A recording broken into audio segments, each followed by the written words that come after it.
इस टाइम पे लाइफ में इतना कुछ चल रहा था कि मैं बता नहीं सकती, ना ही मैंने बताया उस पॉइंट पे, ना ही मेरे को अभी हिम्मत है बताने अपर्णा, मैंने जब पहली बार मेघ के साथ तुम्हें देखा, सोच में पड़ गई कि तुम इसके साथ कैसे रह सकती हो। मुझे अच्छी वाइब्स नहीं आई उससे। तुम तो एक प्योर सोल हो डियर, तुम्हारी जगह वहाँ बिल्कुल नहीं थी। Aparna clearly help Megharanjani so much in her house chores, but she is not in a single scene with Aparna to help her find flat. Also, when Aparna cut her finger, she still worked. I think you should make a story time exposing Meg. She was never with you only for content. She was with you neither. I have seen you always alone in your vlogs. जो अपर्णा जैसे के साथ दोस्ती नहीं निभा सकता, वो फिर किसी के साथ नहीं रह सकता। मेघ ने बहुत गलत करा। Honestly, if we noticed from the very start, when Aparna started living with Megh Ranjani, she used to do almost all the work, cooking and cleaning stuff, and even Megh Ranjani herself said that she wanted Aparna to live with her for some days because she needed help in her house chores, which is honestly kind of weird, like you are not a baby. Megh, I don't know how can she live like this. And all this water leakage, she should fix this. She lives in a mess, but no human can live in a mess like she does. And it's weird, we all are lazy, but this is too much.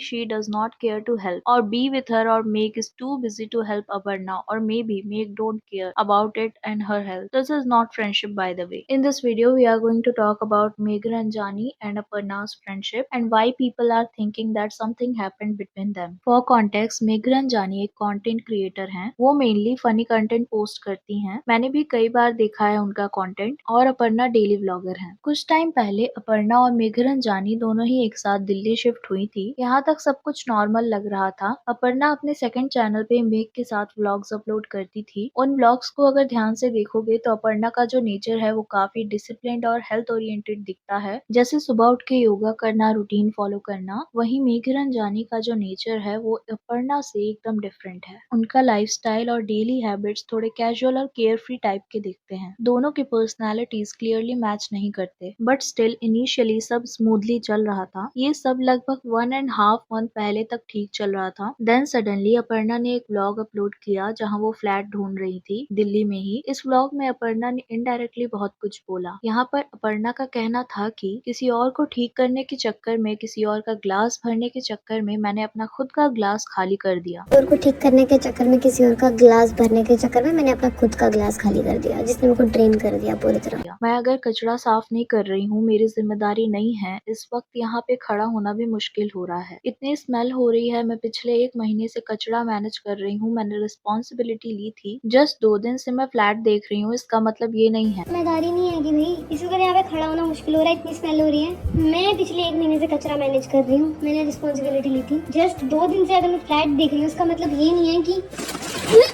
उल्टी आ रही है यहाँ पे खड़ा भी। यहाँ पे जिस फ्लैट का कचरा अपर्णा ने दिखाया है वो देखने में मेघरंजानी का ही लग रहा था। इस ब्लॉग के अपलोड होने के बाद से ही कमेंट सेक्शन में काफी लोगों ने पॉइंट आउट करना स्टार्ट कर दिया था कि जो फ्लैट अपर्णा ने दिखाया है वो मेघरंजानी का ही फ्लैट लगता है। मेघरंजानी अपर्णा को ठीक तरीके से ट्रीट नहीं करती थी और इसी वजह से अपर्णा ने वहाँ से शिफ्ट होने का डिसीजन लिया। लोग और ज्यादा श्योर इसलिए हो रहे हैं क्योंकि किसी ने कमेंट किया था, from अपर्णा's first vlog she posted with her bestie, I felt so weird, like she was literally treating her like a maid. And when Aparna got cut from knife, literally her condition was literally bad. And due to health issues, what if she got panic attack? But no, उल्टा उस bestie को ही फालतू का panic होना है। Is this called a friendship? She didn't even went to hospital with her, and when Aparna got sick and was vomiting too much, as she told, that bestie was not in house, or she intentionally left the house, leaving her in this condition. From the starting, I got bad vibes from her, and I think Aparna also understand who is right for her. Be happy and healthy. ये जो comment है, इस comment को अपर्णा ने like किया है, लेकिन ये भी सच है कि जो भी रिस्पॉन्स या हिंट्स मिले हैं उनके फ्रेंडशिप को लेके, वो सिर्फ अपर्णा के साइड से ही इनडायरेक्टली आए हैं। यहाँ पर कुछ लोगों का ये भी मानना है कि जब से अपर्णा ने मेघरंजानी के साथ पहला व्लॉग अपलोड किया था, तब से ही उन्हें ये फील होने लगा था कि मेघरंजानी सिर्फ नाम के लिए अपर्णा को अपनी बेस्टी बोलती हैं और कहीं ना कहीं अपर्णा को मेड की तरह ट्रीट करती हैं। एक और बात, अपर्णा का एक बार वाटरमेलन काटने काटते वक्त हाथ कट गया था, उस टाइम मेघा रंजानी को ये ब्लड देख के रोना आ गया था। मैंने खुद भी देखा है कि कुछ लोग नेचुरली बहुत ज्यादा सेंसिटिव होते हैं, कुछ लोग ब्लड देखकर पैनिक कर जाते हैं, चक्कर आ जाता है। तो इस बात को कम्प्लीटली फेक कह देना भी सही नहीं होगा, लेकिन उस सिचुएशन में अपर्णा की जगह मेघा रंजानी ज्यादा सेंसिटिव रिएक्ट कर रही थी। इसी वजह से कुछ लोगों को ये लगा कि मेघा रंजानी का रिएक्शन ओवर या फेक था, बट रियलिटी ये भी हो सकती है कि वो जेन्युइनली सेंसिटिव हो। जैसे मैंने पहले भी कहा, हर इंसान सेम तरह रिएक्ट नहीं करता, और ऑनेस्टली इतना छोटा सा रीजन किसी भी फ्रेंडशिप के ब्रेक होने का मेन कॉज नहीं हो सकता। इसके बाद जब अपर्णा हॉस्पिटल गई, वहाँ उनका ट्रीटमेंट भी ठीक से नहीं हो पाया, उनका पेन कम्प्लीटली रिजॉल्व नहीं हुआ, और इसी वजह से अपर्णा की तबीयत और ज्यादा खराब होने लगी। उन्हें वॉमिटिंग भी हो रही थी। इस फेज में मेघा रंजानी अपर्णा के साइड पर नहीं थी, चाहे रीजन कुछ भी हो, और यहीं से अपर्णा के ऑडियंस ने ये सब नोटिस करना स्टार्ट कर दिया था। हो सकता है ये बात अपर्णा को बुरी लगी हो, और ऑनेस्टली अपर्णा की जगह कोई भी होता तो उसे भी बुरा लगता, क्योंकि जब आप क्लोज फ्रेंड होते हो, स्पेशली जब आप सिक हो, तो आप इमोशनल सपोर्ट एक्सपेक्ट करते हो। उनके पहले के व्लॉग्स देखकर तो यही लगता था कि दोनों एक दूसरे की केयर करती हैं। एक और इम्पोर्टेंट पॉइंट ये है कि मेघा रंजानी और अपर्णा दोनों ही एक दूसरे से काफी डिफरेंट पर्सनैलिटीज हैं। जैसे कि मैंने पहले भी मेंशन किया है, इस सिचुएशन में अपर्णा की एक्सपेक्टेशन होना बिल्कुल नेचुरल था। वो ये एक्सपेक्ट कर रही थी कि जब उनकी तबीयत खराब हो तो मेघा रंजानी उनका साथ देंगी और इमोशनली सपोर्ट करेंगी, लेकिन जब ऐसा नहीं हुआ तो अपर्णा ने वहां से शिफ्ट करने का डिसीजन लिया। इस पूरे सिचुएशन में दोनों की ही गलती लगती है, क्योंकि मेघा रंजानी थोड़ी सेंसिटिव लगती हैं, जबकि अपर्णा कंपैरेटिवली ज्यादा स्ट्रॉन्ग और इंडिपेंडेंट है। शायद इसलिए क्योंकि वो पहले से ही अकेले रहने की आदत में रही हैं। मेघा रंजानी का ये फर्स्ट टाइम था जहाँ वो अकेले रह रही हैं ऐसे, इसलिए हो सकता है कि वो इमोशनली ओवरवेल्म्ड हो गई हो। अगर मेघा रंजानी चाहती तो अपर्णा के साथ रह सकती थी, उनकी केयर कर सकती थी, स्पेशली जब अपर्णा क्लियरली अनवेल थी, पर अनफॉर्चुनेटली उनके साइड से ऐसा कुछ भी क्लियरली देखने को नहीं मिला। वहीं अपर्णा जो पहले तक मेघा रंजानी का काफी ध्यान रखती थी, इसलिए यहाँ अपर्णा का अपसेट या गुस्सा होना बिल्कुल जायज लगता है। अभी तक मेघा रंजानी की साइड से कोई क्लियर रिस्पॉन्स या क्लैरिफिकेशन नहीं आया है कि उस टाइम एक्चुअली क्या हुआ था, और क्योंकि मेघा रंजानी जनरली ज्यादा कंट्रोवर्शियल क्रिएटर नहीं है और ना ही अपर्णा है, इसीलिए लोग दोनों ही कंटेंट क्रिएटर को काफी पसंद करते हैं। फ्रेंडशिप में मिसअंडरस्टैंडिंग और फाइट होना नॉर्मल है। हो सकता है फ्यूचर में दोनों के बीच चीजें शॉर्ट हो जाएं, और शायद हमें उन दोनों को फिर से एक साथ व्लॉग में देखने को मिल जाए। फिलहाल के लिए बिना दोनों साइड की फुल क्लैरिटी के किसी एक को कम्प्लीटली राइट या रॉन्ग डिक्लेयर करना फेयर नहीं होगा। दोनों ने अभी तक एक दूसरे को अनफॉलो भी नहीं किया है, इसीलिए मुझे लगता है कि अपर्णा मेघा रंजानी से गुस्सा है और इनडायरेक्टली उन्होंने ये सब बोला है। नहीं तो अगर सच में उनके फ्रेंडशिप ब्रेक हो जाती तो वो शायद अनफॉलो कर देती मेघा रंजानी को, और दोनों की साइड से ही रिस्पॉन्स आता। आज की वीडियो के लिए इतना ही। Do let me know your thoughts on this, do let me know in the comments. और वीडियो पसंद आई हो तो प्लीज चैनल को सब्सक्राइब, वीडियो को लाइक कर देना। मिलते हैं नेक्स्ट वीडियो में। Thank you.